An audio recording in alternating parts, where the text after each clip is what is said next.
Hi guys, thanks for tuning in to another video on ForgottenWeapons.com. I'm Ian, and today I am taking a look at a whole collection of 1893 or 1894 Mondragon marching fire rifles. This was a bolt-action, straight-pull rifle design. Came from Manuel Mondragon. He was a Mexican-born firearms designer who actually spent a lot of time in Switzerland at the SIG plant. So all of these rifles were manufactured by SIG. Presumably they were made with the intention of getting some military contracts, but this was kind of a not quite ready for prime time as a military rifle. So only a couple hundred of these were made, and we'll go into a little more detail on that in just a moment. Mondragon would go on to develop a semi-auto rifle, which was adopted by the Mexican military as, in fact, in many ways, the first semi-automatic combat rifle adopted by a significant national military. However, what we're wanting to look at today are these bolt-action versions. Now, there are a couple different variations of these that we've sorted out, and what I want to do is identify specifically there's a Type 2A and a Type 2B, and they're distinct. They have a number of pretty clear features once you know what to look at to differentiate between the two versions. Now, both of these versions work the same way. They both have, like the later semi-auto Mondragon rifles, they both have two sets of multiple locking lugs, similar to what you'd see in an AR-15, for example. And they both have this really cool selector switch where you can actually go, you have a safe and you have a fire, and you have sort of an automatic setting, or what's called marching fire. And the way that works is it sets the sear to automatically release when the bolt is fully closed. So the bolt closes, it chambers a cartridge, it rotates into battery, and then that last little bit of travel of the bolt handle drops the sear and fires the rifle. So in practice, the way this works is you're holding the rifle with one hand, you're holding the bolt with the other, and every time you slam the bolt forward, the gun fires. So boom, rack it open, close it, boom, without having to use the trigger. The idea is you could use this to provide sort of the equivalent of automatic fire while you're advancing towards an enemy. Creates a large volume of suppressing fire. Now, this wasn't really a very practical idea. It didn't get used by anyone else anywhere that I'm aware of. And these rifles didn't go anywhere significant with that idea, but it's pretty cool to see it here because it is such a unique concept. So anyway, we're going to take a closer look at these guns. We have the back two here, our Model 2A rifles. And in fact, it's really cool. We have an example of a rifle and also a carbine version. And then these front two are Model 2B guns. Now, you may be wondering what the Model 1 was, and the answer is I'm not sure. 2A, the 2A and 2B designations came from a magazine article written quite some time ago, and so we're sticking with those designations because they fit. So without any further ado, let's go ahead and take a closer look at what differentiates these two different versions and some of the other features you'll find on Mondragon bolt-action rifles. So these are the pair of 2A Mondragons that we're looking at today. And I wanted to point them out at full length to mention that of all four of the rifles in this video, none of them share the exact same dimensions on anything. Now, that's obviously going to be the case on the carbine. You wouldn't expect the carbine to have the same length barrel, but our Model 2A rifle here has a 29 3/4 inch barrel, compared to a 30 1/4 inch barrel and a 31 1/2 inch barrel on the 2B rifles. The overall lengths vary by the same amount. So our 2A rifle is overall 48 1/4 inches. Our 2B rifles are overall 48 3/4 and 50 inches. Now this carbine version has a 21 3/4 inch barrel and an overall length of 40 1/4 inches. It's a very cute little carbine. Right, starting by looking at the magazine well, what you'll see here is the stock is relatively shallow right here, and then the magazine well, the magazine floor plate, is held on by this big screw in the front. That's distinctive of the 2A. We also have this sight, which is distinctive to the 2A. It's actually a really cool little setup. The rear blade here folds down. This is marked as being your 400 meter zero, and then it can be adjusted up to 1,000. Flip it up and then like so. You can adjust it.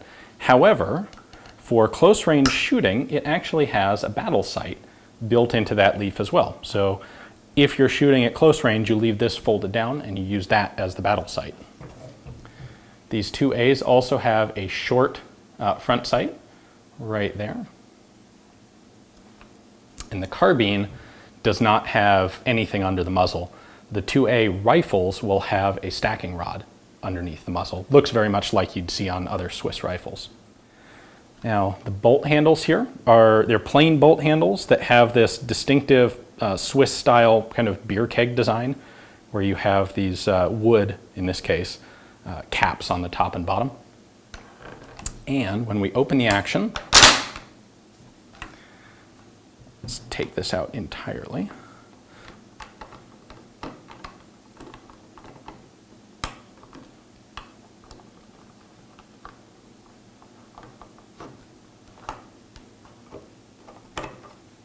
Go. So this is just our bolt handle. This is really a progenitor of all later straight pull rifles, and it's actually simpler than most of them. You have this bolt handle, which includes a cam right here.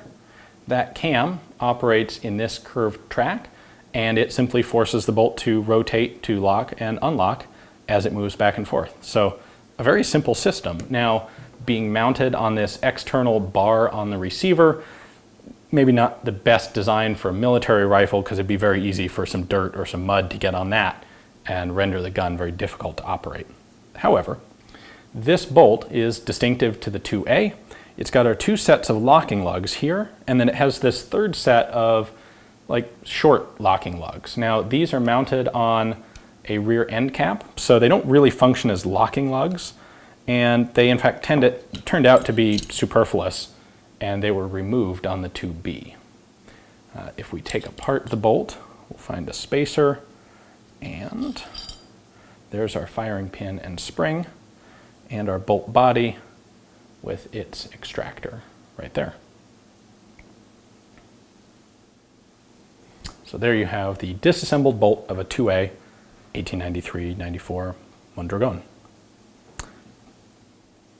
One other control to point out, and this is common to all of the bolt actions, is this lever, which acts as a manual clip release. So we have you can see this catch right there.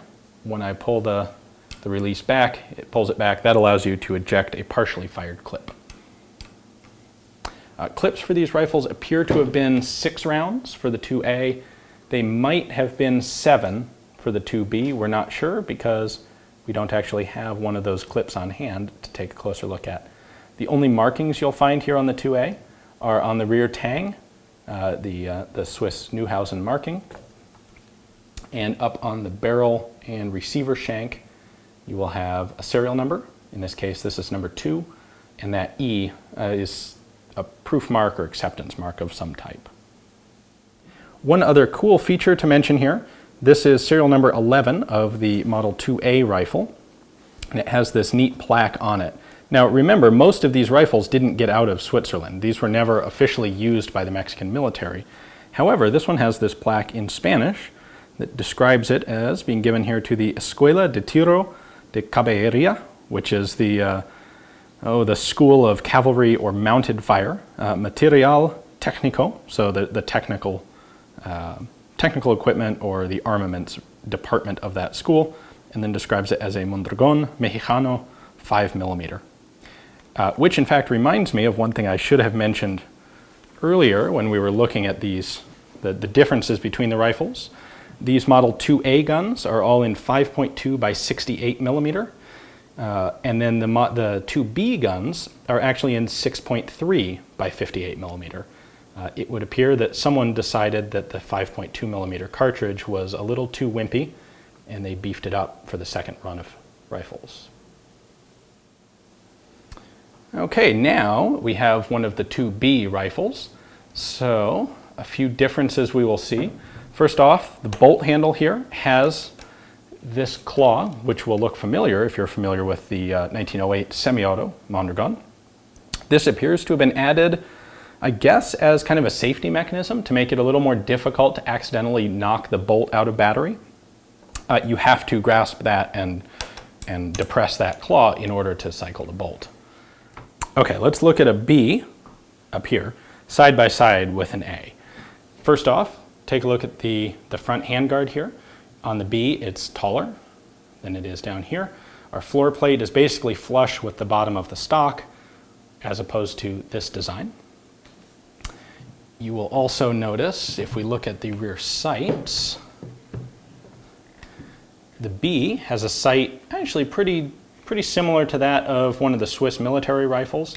They've simplified it, so they've gotten rid of the battle sight notch here, and the sight now goes down to either 300 or 400 yards, depending on the exact model. One of the two here goes to 3, one of them goes to 4. You just squeeze that and adjust your range. So they basically, simplified it, got rid of the battle sight. We've added a SIG Neuhausen marking here on the barrel shank. That'll be common to all of the B model guns. At the front, the stacking swivel is gone and it's been replaced by a cleaning rod. This particular cleaning rod is probably a replacement. It looks a bit too nice to be original, but you will find cleaning rod holes on these.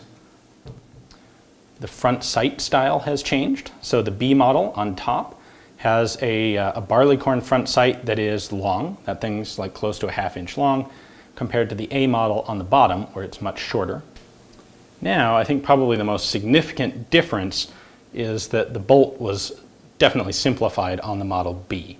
So instead of having this third set of pseudo lugs, they've replaced that with a rear cap that's simply threaded on. Obviously they came to the conclusion that this system down here was really a lot more complex than it needed to be, and you can get rid of all the machining required on this kind of overbuilt end cap by just going to a simple threaded cap. So that comes out. And then the rest of this looks pretty much identical. All right, so here we've got the bolt internal components disassembled, and you'll see the design is exactly the same except for this end cap, which has been simplified on the Model B. Also interesting, worth pointing out that the configuration of the two firing pins is slightly different, and they are not going to be interchangeable. You know, in case you have too many of these floating around and you get the parts mixed up. All right, before we finish off, I want to take a quick look at two of the different Model 2B rifles. These are both very early guns. This one up here is serial number 5, this one is number 15, and I have also, although I don't have it here, I have also seen serial number 1 of the 2B.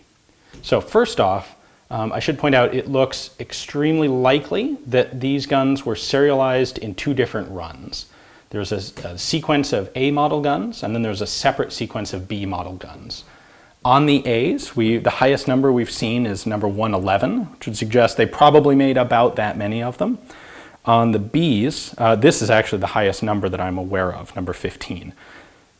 Possibly they made another 100 or so, or it could have been less. We don't really have any data to make that determination on. However, what's interesting is that there are some changes, specifically in the bolt handle here, and also in the lack of markings on the selector switch on this one.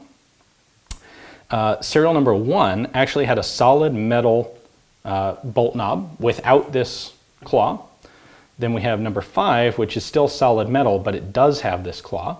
And by the time they get to 15, they've changed it back to that beer keg style, very distinctive Swiss bolt handle design. However, it is larger than on the 2A guns. So I suspect this is part of the development process. They tried the metal and decided it wasn't really that great of a plan, so they went back to the wood knob beer keg style. Thanks for watching, guys. I hope you enjoyed the video. Definitely a really cool chance to take a look at some unique features of an extremely rare rifle, and I'm really happy to have been able to get a chance to look at this many of them all in the same place. So if you enjoyed it, tune in again to Forgotten Weapons for more interesting early bolt action rifles.